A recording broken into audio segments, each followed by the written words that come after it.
some people say that the Honda Rebel 1100 is a girl's motorcycle, but I'm 173 meters tall and I'm quite short compared to some of you guys in US that are maybe 180, 190, sometimes even 2 meters tall.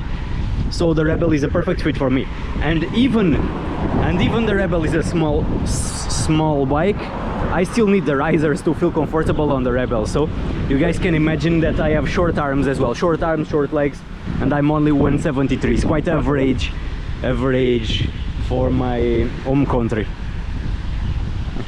But some Harley guys say that the Rebel is a girl's motorcycle, the Rebel is a big scooter in a different shape. Honda doesn't make beautiful motorcycles, but in my opinion the Rebel is a very beautiful motorcycle.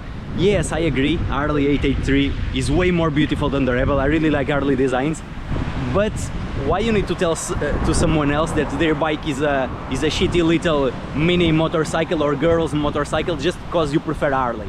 I like Harleys, I like Triumph, I like Honda. One thing I like about Honda is I have 6 Hondas, including the ones I sold last year, and I never have any problem. I never had any problem with my Hondas, and that's the main reason why I have Hondas. And here in Thailand it's very easy, you find Honda dealerships everywhere. If I need parts, I import them from Japan. In maybe 5 days to a month they are here, despite of this shortage that happened during COVID that make it a little bit hard to get the parts. But I don't have any problem with Hondas. And yes, I agree, it's not the most exciting beautiful motorcycle design, or it's not a big beautiful V twin engine. That is a great motorcycle. That's what matters at the end, and I'm happy with her.